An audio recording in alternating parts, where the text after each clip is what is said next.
You are watching the World 24/7 on the NDTV network. I'm Parmeshwar Bava. Let's begin with the top stories you need to know.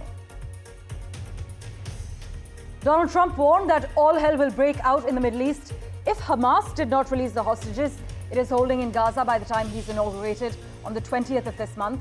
He also escalated his expansionist rhetoric, saying he wouldn't rule out using military coercion to take control of Greenland or the Panama Canal. He also repeated assertions that he wants Canada to join the US.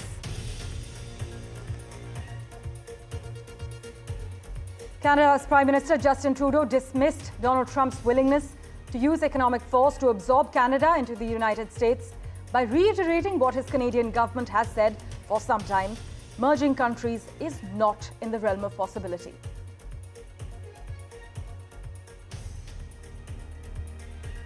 A US district judge has blocked the release of Special Counsel Jack Smith's final report on his probe into US President-elect Donald Trump.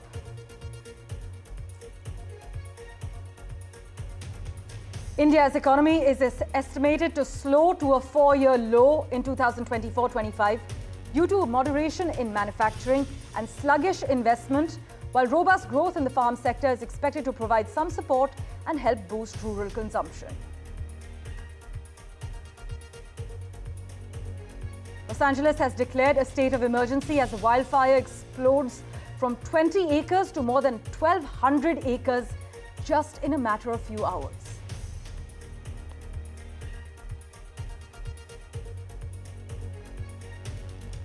There will be 78 million new job opportunities globally by the year 2030. This is according to a new report by the World Economic Forum.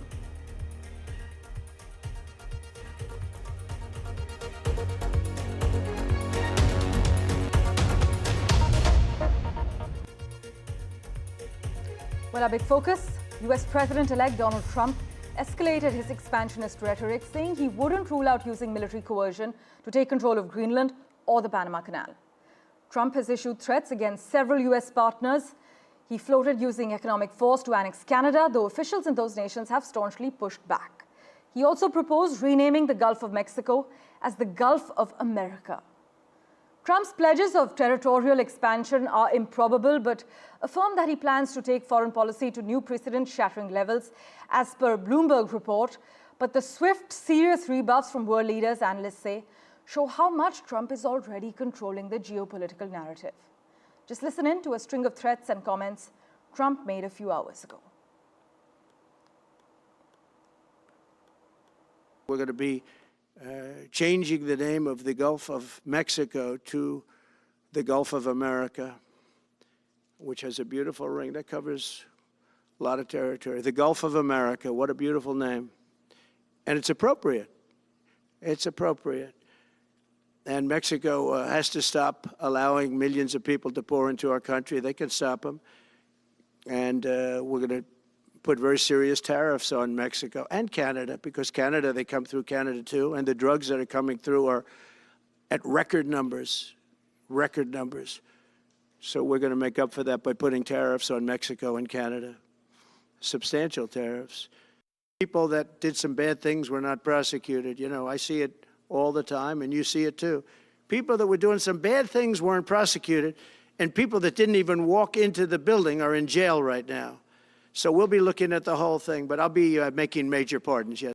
Those hostages aren't back. I don't want to hurt your negotiation. If they're not back by the time I get into office, all hell will break out in the Middle East. And it will not be good for Hamas, and it will not be good, frankly, for anyone. All hell will break out. I don't have to say anymore, but that's what it is. And they should have given them back a long time. They should have never taken them.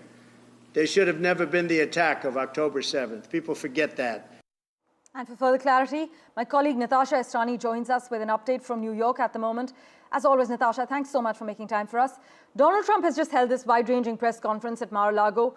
He's made several controversial statements on international issues, energy policies, major pardons, even the late President Jimmy Carter, as you've mentioned. Take us through the key takeaways from this press conference, and what could they indicate about Trump's approach as he prepares to take office in another 10, 14 days? Well, this wide-ranging news conference from Mar-a-Lago is raising a lot of speculation, but also questions and concerns. These concerns are not entirely new. This is what happened also during Donald Trump's first presidency, when he came out and it was very uncertain on how the United States stood traditionally on key foreign policy issues. Now, traditionally, the United States has been seen as isolationist. They really value their independence, and they don't seem to have any imperialistic designs. But this is what changes when Donald Trump comes out in his news conference and talks about Greenland as well as Panama Canal in the way he did, not ruling out military force. Now, he didn't say that for Canada. He just said that he would impose further tariffs on Canada, which he said before, in order to make that country do more in its share to alliances like NATO, also calling Canada the 51st state. So when he makes statements like this, it really raises speculation not only amidst these countries, but also other countries as to how volatile Donald Trump is going to be. Now, it wasn't just about foreign policy, though. As you mentioned, he talked about trade a lot and about energy. And he has, remember, he's come to power this time also mainly riding on concerns about inflation. And one of the things that Donald Trump highlighted was that he was going to reduce costs by reducing the cost of energy, by not focusing on renewable energy as much, but traditional sources of energy. He criticized President Biden's stopping of offshore drilling in key sensitive environmental areas. So really a wide range of issues addressed at his long conference, including some statements which are finding a lot of room even on the social media, with him saying that the whales are going crazy because of windmills, and facts like that are not proven by environmental science. Whales are affected more by issues such as getting stuck in fishing boats and not so much windmills, but those are just small examples. Tasha, as always, thanks so much for joining us with the lowdown. Meanwhile, outgoing Canadian Prime Minister Justin Trudeau has slammed Donald Trump's argument that Canada should actually join the United States. Trudeau wrote on X, and I quote, "There isn't a snowball's chance in hell that Canada would become part of the United States." He added, "Workers and communities in both our countries benefit from being each other's biggest trading and security partner." Now, this post actually came after Trump held that press conference that you just heard a bit of, where he said he would not consider using military force to make Canada the 51st state, but would use economic force. He argued that the US has spent hundreds of billions of dollars to protect Canada, even as the Americans run a trade deficit. Trump, by the way, as Natasha Israni has also highlighted, has on numerous occasions suggested that Canada become the 51st state and has referred to Trudeau as governor.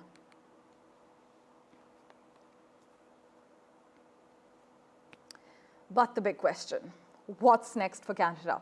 Well, as Politico has put it, 3 words are likely to define the second session of the 44th Parliament when it opens on the 24th of March: nasty, brutish, and short. Well, the minority government there is unlikely to survive that week before an election campaign tests the mettle of a brand new Liberal leader praying for a sustained bounce in the polls. But the Liberals don't have a dance partner to keep them in power, as many analysts have highlighted. Any of 3 votes scheduled for that week could express non-confidence and trigger an election. But the only question is, which comes first?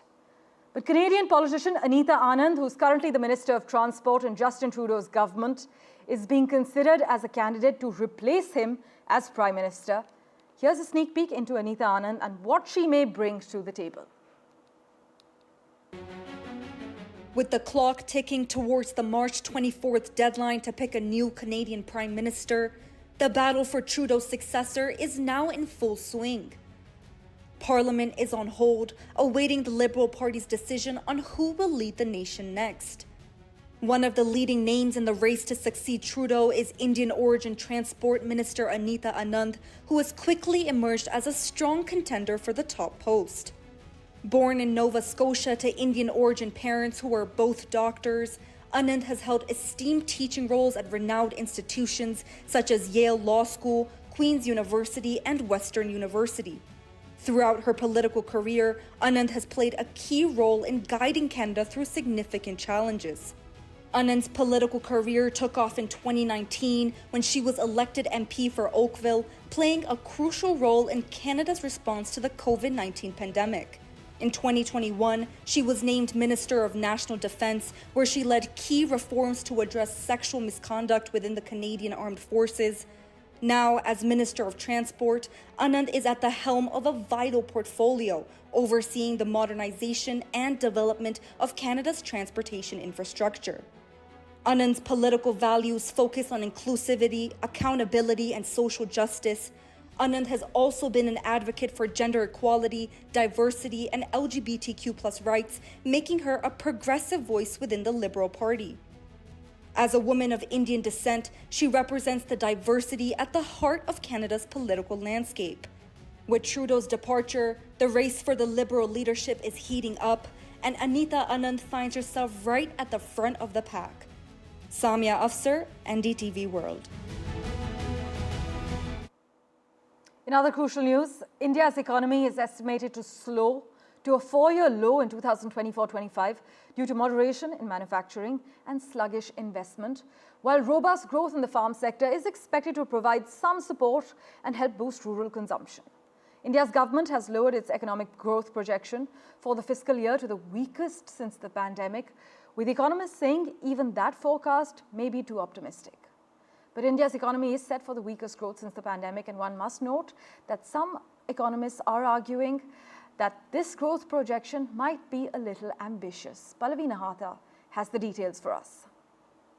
Well, GDP is estimated to grow 6.4% in FY25. That's according to the first advance estimates released by the CSO ahead of the budget.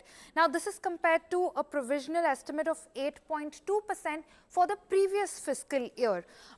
The figure is still broadly in line with estimates. GDP growth was, however, projected a tad above this estimate at 6.6% by India's central bank, which had previously projected growth at 7.2% before revising that down to 6.6%. Meanwhile, GVA, which strips out indirect taxes and subsidies, is also expected to grow by 6.4%. Nominal GDP, which will be used as the base for the upcoming budget, is estimated to grow by 9.7%. That's compared to about 9.6% we'd seen in the last fiscal year. Now, this figure for the full fiscal year for GDP growth is actually the lowest in 4 years, if that is the pace that India does grow at.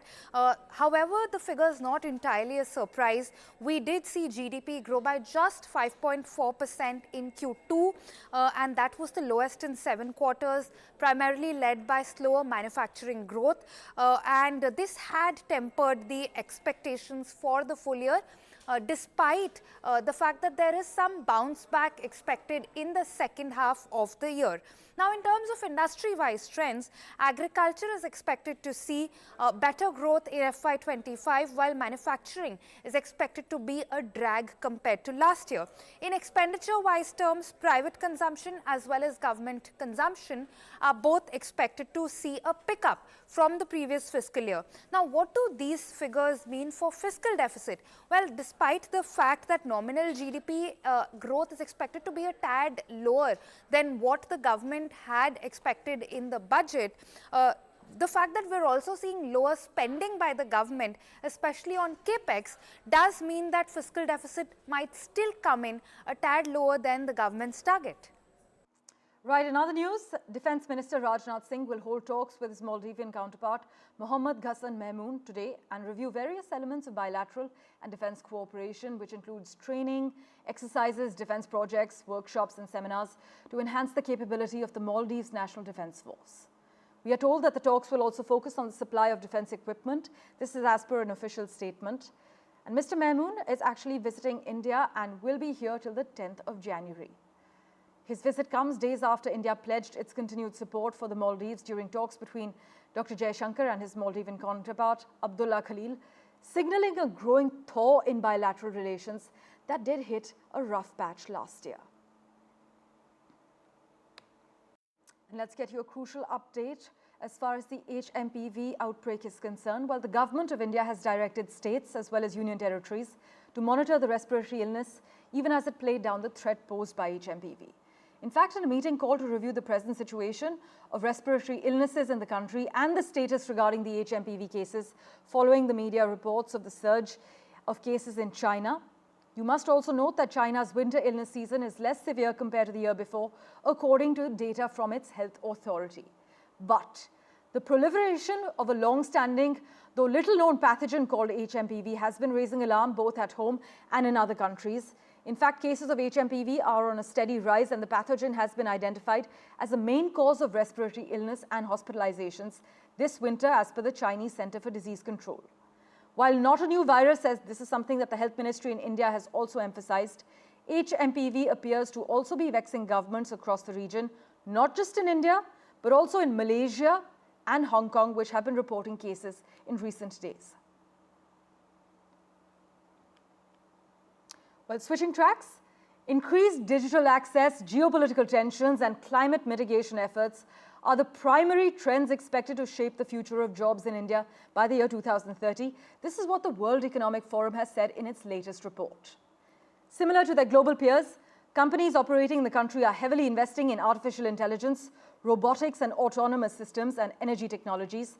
And according to the World Economic Forum, while skill set gaps remain the biggest hurdle for employers, artificial intelligence will play a key role in reshaping business models. The report has said the global workforce needs to upskill themselves urgently if they want to remain employed, estimating a net increase in 78 million jobs. This is just within the next 5 years. So now, while 170 million new roles will be created in the next 5 years, 92 million will get expunged, is what this study has highlighted. By the way, the study showed that skill gap is the most significant barrier to business transformation. About 40% of skills required on the job are set to change, and 63% of employers are already citing it as the key barrier that they face.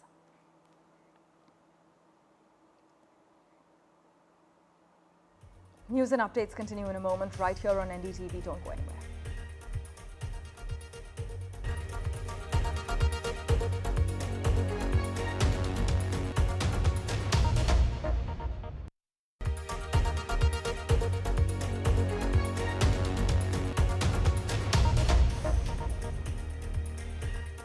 Well, millions of people in California are under a red flag warning, meaning there is an extreme fire danger.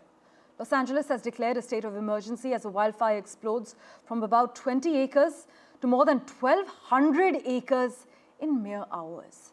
The fire chief has said over 30,000 people are under evacuation orders and 13,000 buildings are under threat. But the situation is being caused by wind gusts of about 126 to 160 kilometers per hour, combined with incredibly dry conditions and low humidity.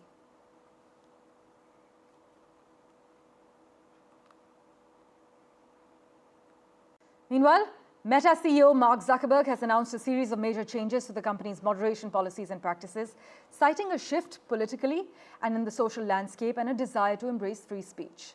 So now Zuckerberg is following Elon Musk's footsteps, and he said Meta will end its fact-checking program with trusted partners and replace it with a community-driven system similar to X's community notes. You must note that Instagram and Facebook will be impacted with this.